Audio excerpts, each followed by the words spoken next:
लोकशाहीचा बुलंद आवाज, रिपब्लिकन वार्ता, महाराष्ट्र। अवैध देशी दारूच्या 360 बॉटल जप्त, एकावर गुन्हा दाखल। गंगाखेड पोलीस ठाणे हद्दीतील घटना।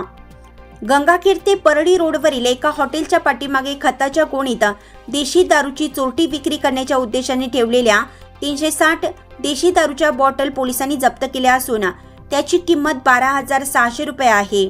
या प्रकरणी पोलीस उपनिरीक्षक मुन्ना देशमुख यांच्या फिर्यादीवरून अनिल चव्हाण राहणार शिवाजी नगर तांडा यांच्यावर दारूबंदी अधिनियमानुसार गुन्हा दाखल करण्यात आला। गंगाखेड पोलिसांचे पथक अवैध धंद्याची माहिती काढण्यासाठी पेट्रोलिंग करत असताना गुप्त माहिती मिळाल्यावरून पोलिसांनी गंगाखेड ते परळी रोडवरील दगडवाडी तांडा परिसरातील एका हॉटेलच्या पाठीमागे छापा मारला। या छाप्यात त्यांना खताची गोणी आढळून आली। या गोणीत देशी दारूच्या 360 बॉटल आढळल्या असून त्याची किंमत 12,600 रुपये आहे।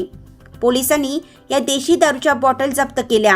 ही कारवाई उपविभागीय पोलीस अधिकारी डॉक्टर दिलीप टिप्परसे, पोलीस निरीक्षक दीपक कुमार वाघमारे यांच्या मार्गदर्शनाखाली हा छापा मारण्यासाठी पोलीस उपनिरीक्षक मुन्ना देशमुख, पोलीस उपनिरीक्षक राणी बोडवे, पोलीस सुग्रीव सावंत यांनी सदरील छापा मारला। या प्रकरणी पोलीस उपनिरीक्षक मुन्ना देशमुख यांच्या फिर्यादीवरून चोरटी विक्री करण्याच्या उद्देशाने देशी दारूच्या बॉटल बाळगल्या प्रकरणी अनिल चव्हाण यांच्यावर दारूबंदी अधिनियमानुसार गुन्हा दाखल करण्यात आला आहे।